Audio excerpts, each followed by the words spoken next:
Brothers in Christ, our time is our most scarce resource.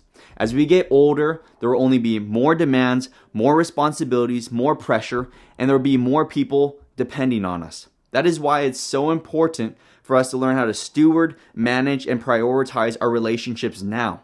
What does it look like in our busy schedules to stay connected and to make intentional times for the people that matter most?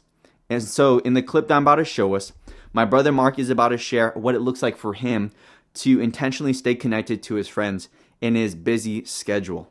With that being said, I hope this video truly blesses you. There's a visual tool that sometimes speakers, pastors will use to talk about priorities, and it's like a jar, and you put like 5 ping pong balls in the mason jar, and you say like, these are your big priorities, and then you pour in a bucket of rice and you fill it all the way to the top, and you're like, okay, and these are all the things that life just throws at you. It's like the emails and the random phone calls and the job tasks that you have to get done. It's taking the trash out, right?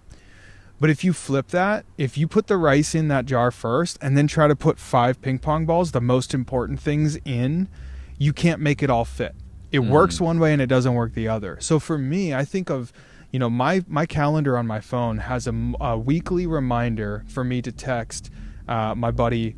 I have 3 guys that I'm really close with. My brother, not by choice. I was born into that arrangement. Love him dearly. But then the 2 of us have 2 really good friends who are also brothers. So Matt, my brother, TC and Michael, who are brothers, and now they're brothers to us.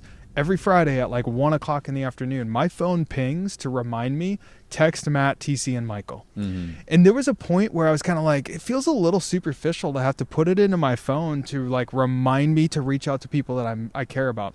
But what it's done is that's been true for almost 10 years now. Some Fridays I don't because I'm busy. Most Fridays I do shoot them a text and just say, hey, what's on tap for this weekend? What are you guys up to? How do the football games look? We're all kind of cheering. 3 of them are Vikings fans. I'm a Lions fan. So like we do a little trash talk. But what's been really fun about that is that it's meant that they haven't fallen off the radar. I've prioritized them. They're one of the big ping pong balls in my week where I'm reminding myself, pay attention to them.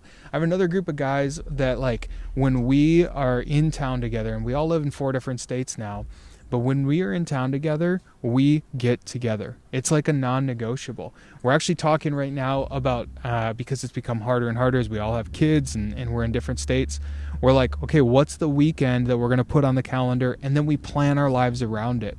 You're right in saying that if you're college age, young adult, you will never have more time than you do right now. And it becomes increasingly harder to be able to have that time with your close friends. Yeah. So that's where I think it becomes more important now when you have that much time to still design your life in a way that takes the things that you care the most about and elevates them. Mark, because then you have more time for it later. Would you say the hierarchy for your time is, when it comes to priorities, of course, number 1 is God. Yep. Number 2 is the wife. Then it goes your kids and maybe your mom and dad and your family members. And then it's kind of like your friends. Yeah. Would you say that's kind of the hierarchy? I tend to think of it as concentric circles rather than a hierarchy, right? Okay. So like in the center, like, obviously my relationship with the Lord animates everything about who I am. I couldn't be good to any of those other, elements or entities in my life. If I'm not walking with the Lord, it feels off.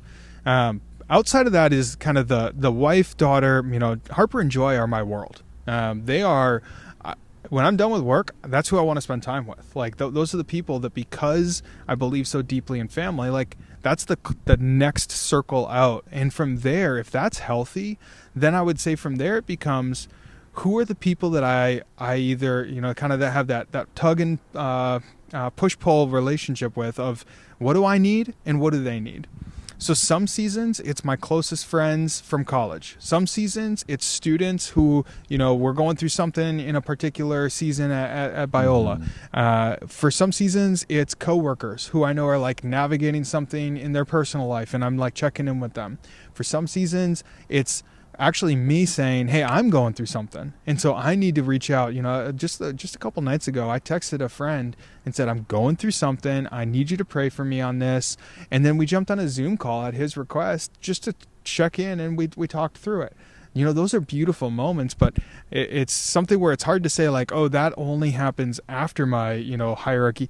No, they can happen at any time. but it goes best for them and for me if I've been faithful to those inner concentric circles, and that gives me the capacity to be out from there.